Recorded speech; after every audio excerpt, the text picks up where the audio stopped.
School छात्र छात्री आसीगला बड़ खुशी खबर 17 तारिख में रहिबो स्कूल छुट्टी। एने सरकार तरफ जारी है बड़ घोषणा।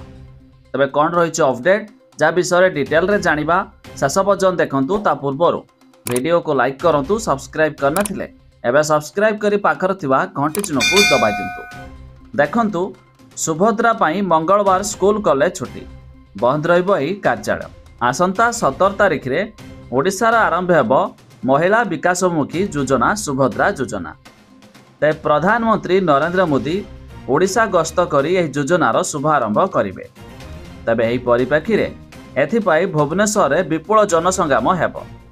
एहाकु दृष्टि रखी भुवनेश्वर समस्त स्कूल कॉलेज गुड़िक सेही दिन संपूर्ण छुट्टी करिया पाई घोषणा कराइछ। सेहीपरि सरकारी कार्यालय गुड़िकर प्रथमार्ध छुट्टी रहिबो बोली राज्य सरकार निष्पत्ति ग्रहण करिसंती।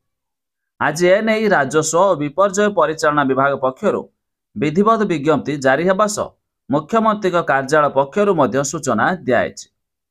तबे राजस्व और विपर्यय परिचालना विभागर विज्ञप्ति अनुसार प्रधानमंत्री नरेंद्र मोदी द्वारा शुभारंभ हेबाकु थिबा सुभद्रा योजना उपलक्षे राज्य सरकार आसंता 17 तारिख दिन 2टा पर्यंत भुवनेश्वर महानगर निगम अंतर्गत समस्त सरकारी ऑफिस और राजस्व एवं मैजिस्ट्रियल कोर्ट को छुट्टी घोषणा करिसेंती।